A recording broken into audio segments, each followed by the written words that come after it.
En el nombre del Padre, y del Hijo, y del Espíritu Santo. Amén. Ven, Espíritu Santo, llena los corazones de tus fieles, y enciende en ellos el fuego de tu amor. Envía, Señor, tu Espíritu para darnos nueva vida, y renovarás la faz de la tierra. Oh Dios, que iluminas los corazones de tus fieles con las luces del Espíritu Santo, concédenos saber lo que está bien según el mismo Espíritu, y gozar siempre de sus consuelos. Por Cristo nuestro Señor. Amén. En el nombre del Padre, del Hijo, y del Espíritu Santo. Amén. Cuando se trata de meditar sobre realidades espirituales, lo importante no es saber muchas cosas, como dice el mismo San Ignacio. Se trata sobre todo de gustarlas interiormente. Es más o menos la diferencia que hay entre ingerir alimentos y nutrirse. La meditación que buscamos acá no es una investigación curiosa de los misterios de la fe, sino esa mirada sencilla y contemplativa que alimenta y santifica el alma. Debemos pues empezar con la oración, la súplica a Dios, para que todo lo que vamos a realizar, todas nuestras acciones, operaciones e intenciones, sean para mayor honor y gloria de la majestad divina. Y el misterio que hoy debe alimentar nuestras almas es el nacimiento de nuestro Señor Jesucristo en Belén. Una gran luz. El pueblo que vivía en las tinieblas ha visto una gran luz. Con esta frase comienza la Iglesia la misa de Navidad. Y es una imagen verdaderamente profética de lo que sucedió cuando Cristo vio por primera vez la luz de este mundo. Toda la historia de la humanidad, desde la culpa de Adán, puede resumirse en eso, una noche oscura. Los hombres caminaban como ciegos por los senderos de esta vida, corriendo tras falsas luces que brillaban aquí y allá. Luces de honores, placeres, riquezas. Tropezaban y caían en profundos abismos de vicio, idolatría, maldad. En medio de aquel caos eran pocos los que sabían y podían levantar el corazón y suspirar por el Mesías, predicho por los profetas con siglos de antecedencia. Ellos habían dicho que un día saldría el sol de la justicia a disipar para siempre aquellas trevas, aquellas tinieblas. Este día es justamente lo que meditamos hoy, el nacimiento de Jesucristo. El día en que un pueblo que vivía en las tinieblas ha visto una gran luz. Ante un misterio tan grande de un Dios infinito que nace como un pobre niño, lo primero que podemos preguntarnos es esto: ¿era necesario que Cristo naciera así? ¿Era realmente necesario rebajarse tanto? La respuesta es sencilla. No era necesario. Cristo no estaba obligado a descender tan bajo para salvarnos. Pensad que al nacer en Belén, nuestro Señor se rebajó de tres maneras. Se rebajó infinitamente en primer lugar, porque se hizo hombre.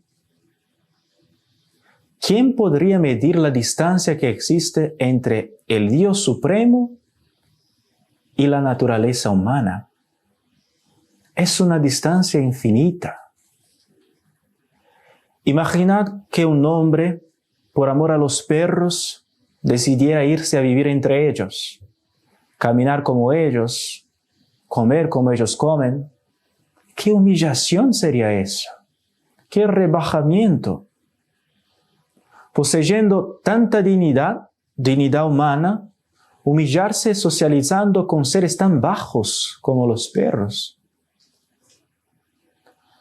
Pero Dios, al hacerse hombre, se rebajó mucho, mucho más, cuando sin dejar de ser Dios, se hizo verdaderamente hombre. Este es el primer abajamiento. El segundo es también sorprendente. Dios no solo se hizo hombre, sino que quiso asumir una naturaleza humana con todas esas debilidades que nos afligen tras el pecado original. Asumió una naturaleza humana pasible. Cristo podría muy bien asumir una naturaleza impasible, inmortal, exactamente como era la naturaleza humana antes del pecado de Adán. Pero quiso rebajarse, haciéndose como nosotros en todo lo que no implicara pecado. Sentía frío, sed, hambre. Era mortal como nosotros. ¡Qué abajamiento el de Cristo! Pero aún más, todavía hay un tercer descenso, un tercer abajamiento de sí mismo. Se hizo hombre pasible y se hizo pobre. Bien podría haber entrado triunfante en este mundo, como un rey, puesto que era el Señor de la creación. Pero lo encontramos en un establo, entre animales, recostado sobre un montón de paja seca, envuelto en pañales. Pero si nada de esto era absolutamente necesario, ¿por qué decidió Cristo rebajarse tanto? ¿Qué le ha llevado a este extremo? Dejemos que San Juan nos responda.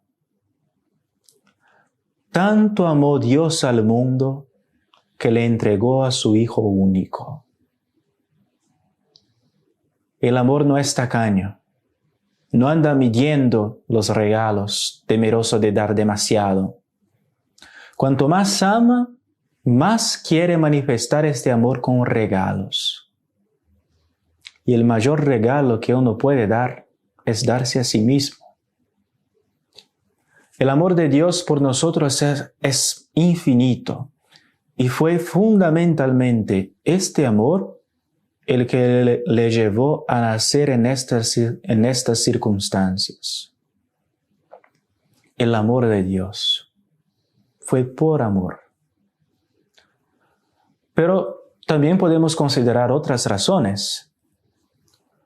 Dios quiso nacer así también para destruir en nuestros corazones el miedo a acercarnos a Él. Después del pecado de Adán, se arraigó en el alma humana un malo temor de Dios y de las cosas divinas.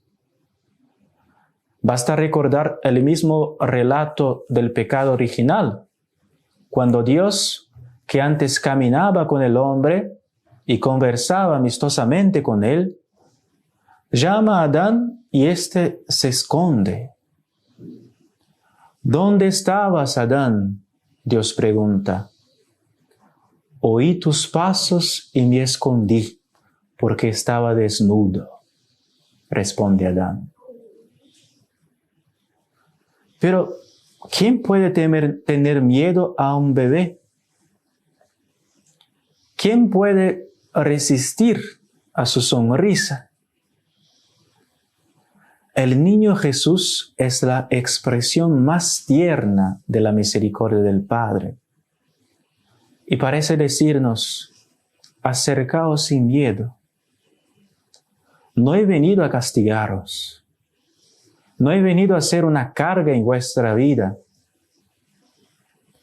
He venido para que todos tengan vida y la tengan en abundancia. Cristo quería sacar de nuestros corazones el miedo. Podemos decir además que Cristo quiso nacer así para enseñarnos enseñarnos tantas verdades. Y en efecto, ¿cuánto podemos aprender entrando en este pesebre? El nacimiento de Cristo nos enseña, ante todo, cuán diferente es el juicio de Dios del juicio del hombre. Nosotros tendemos a pensar que es el poder, la influencia, la fuerza, lo que guía la historia. Despreciamos automáticamente todo lo que es desconocido, pobre, sencillo.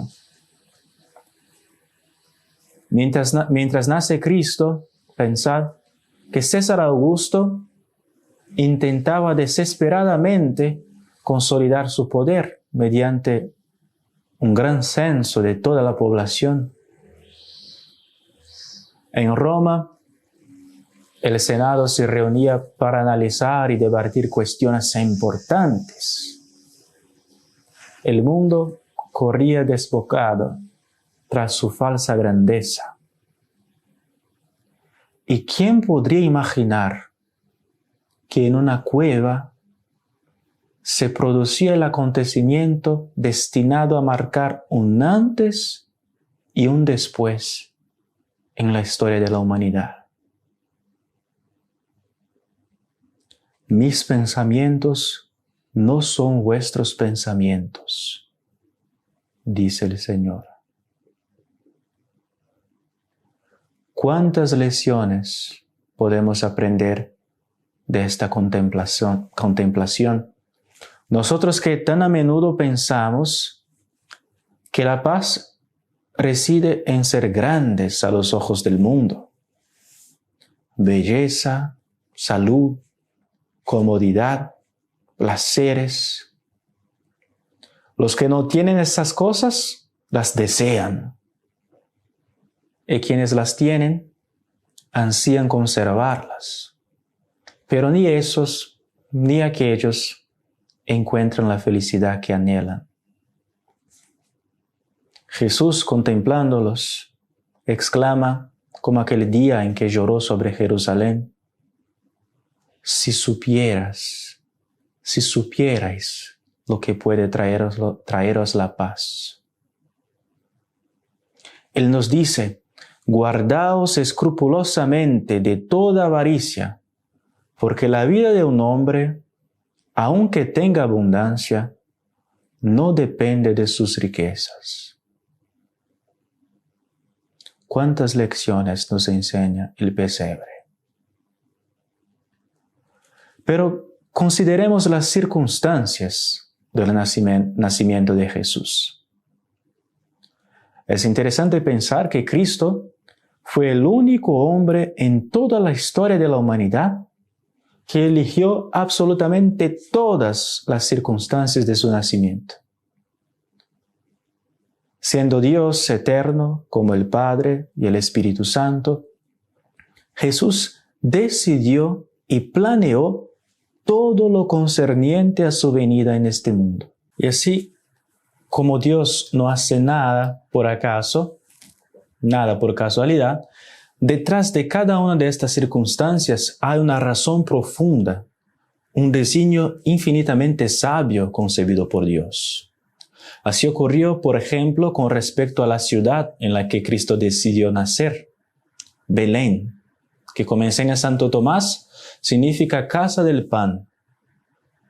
¿Qué mejor lugar que Belén, casa del pan, podría recibir a aquel que dijo de sí mismo: yo soy el pan de la vida descido desde el cielo? El mismo Señor que hoy se esconde en las apariencias del pan y del vino, escondió su divinidad en aquel niño reclinado en el pesebre. Pero Belén era también la ciudad del rey David, este gran personaje histórico, símbolo de Cristo. David, el que había liberado al pueblo de Dios de un enemigo poderoso, Goliat, con un arma despreciable, una piedra. Era el símbolo de una victoria mucho más importante, la victoria sobre el diablo, sobre el pecado y la muerte. con un arma aún más despreciable, la cruz. David, que habiendo hecho solo el bien a sus hermanos, sufrió la persecución y la envidia de Saúl, la rebelión y odio de su propio hijo. Así como Cristo debía recibir a cambio de los innumerables beneficios que había hecho, la envidia de los fariseos, el abandono de sus amigos, la traición de Judas. Era justo que naciera en la ciudad de David, quien fue simbolizado por David.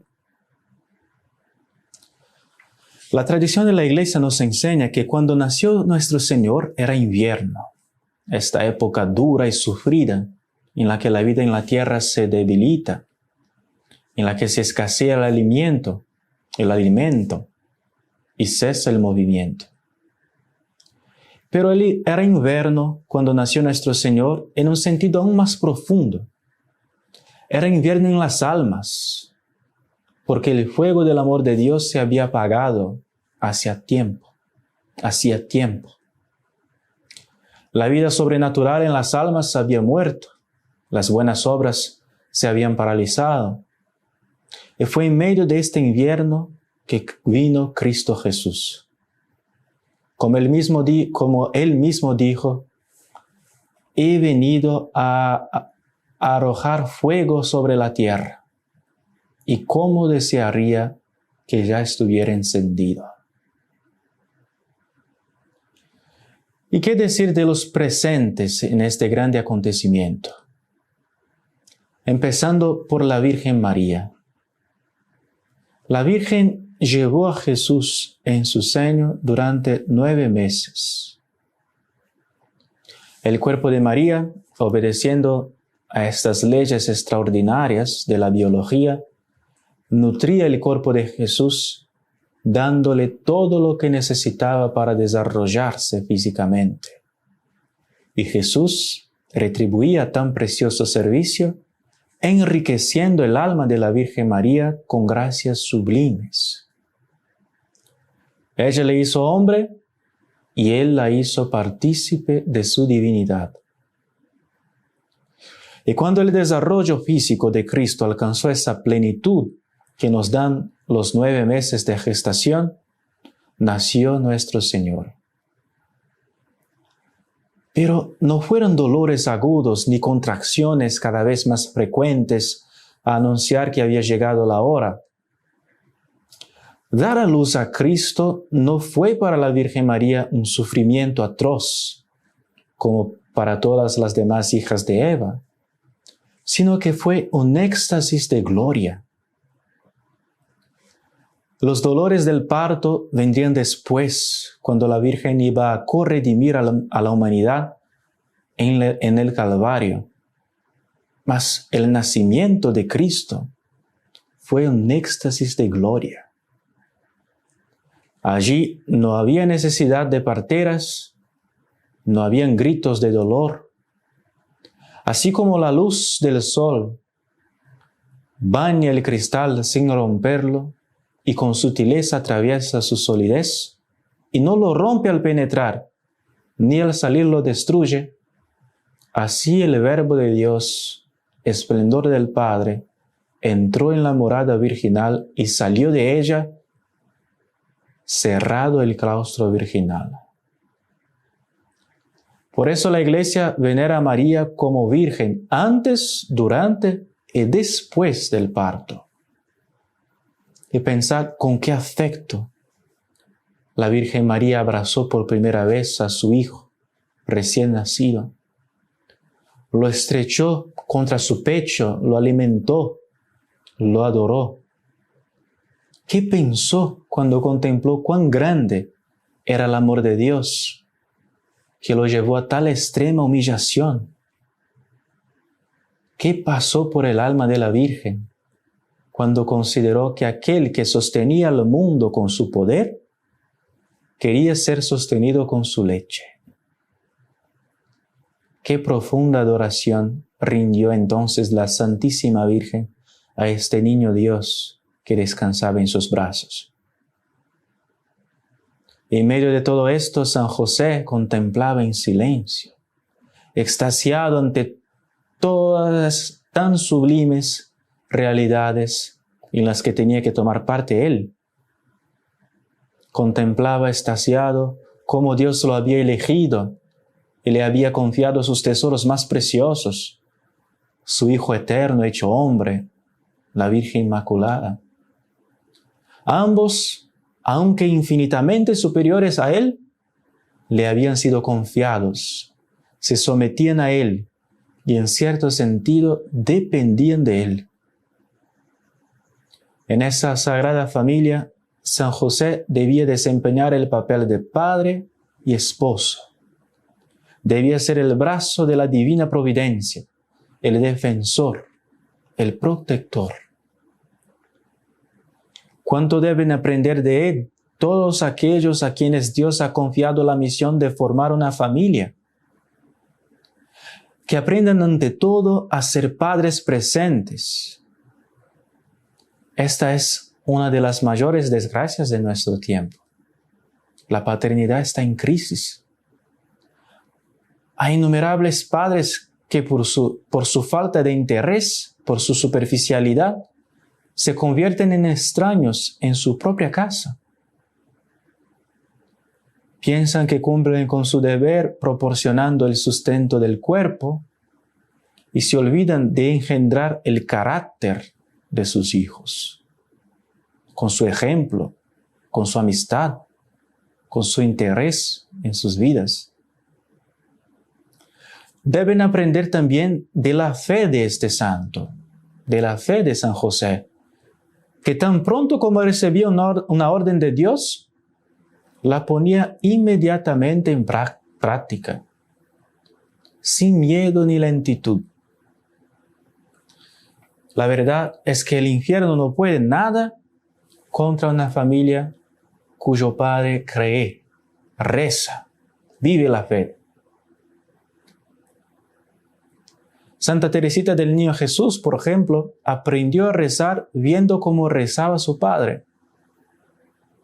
De hecho, toda su espiritualidad, tan abandonada al buen Dios, tan confiada en su providencia, encontraba su base natural en el amor que recibió de su Padre, porque la figura del Padre es esencial, esencial. Y los ángeles que contemplaban este misterio anunciaban a los hombres lo que significaba el nacimiento del Hijo Dios. Gloria a Dios en las alturas y en la tierra paz a los hombres de buena voluntad. Aquel niño era verdaderamente gloria del Dios Altísimo, porque Dios es glorificado cuando su bondad, su perfección, resplandecen ante los hombres. La creación, por ejemplo, da gloria a Dios manifestándolo, como una obra de arte manifiesta la habilidad del artista. Pero infinitamente más perfecta es la gloria que este niño da a Dios, porque Él es Dios manifestado en carne. El que me ha visto al Padre, dirá unos años más tarde. Yo y el Padre somos uno. Pero este niño es también paz para la humanidad. Paz. Esta realidad tan anhelada por los hijos de Adán y nunca encontrada, se ofrece ahora a los hombres en ese niño, que vino sobre todo a reconciliarnos con Dios. De enemigos de Dios nos hará hijos adoptivos, de deudores con una deuda infinita, nos hará herederos de una felicidad eterna en el cielo.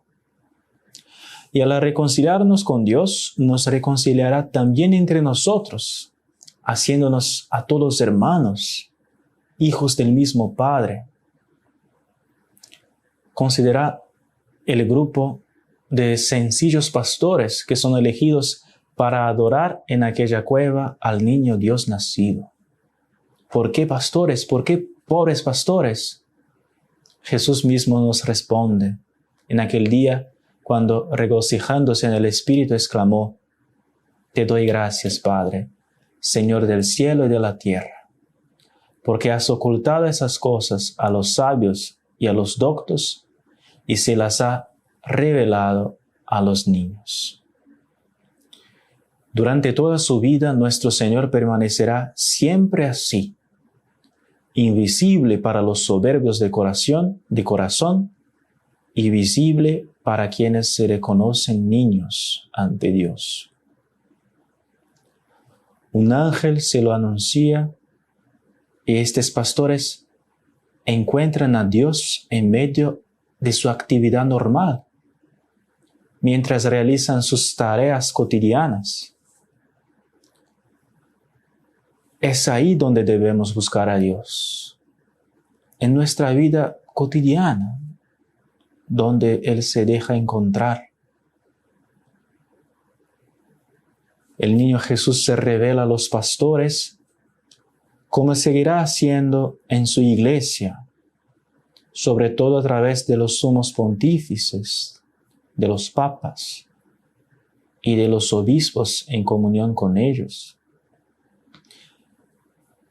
Es esta la misión de los pastores, confirmar a los fieles en la fe. Meditemos, hermanos. Meditemos este misterio tan profundo, tan rico, el nacimiento de Cristo. Contemplemos el amor que llevó a Dios a venir a este mundo. Meditemos en la forma en que decidió venir.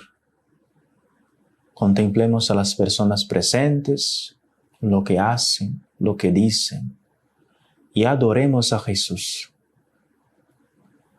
Prometémosle nuestro amor, nuestro servicio, nuestra entrega.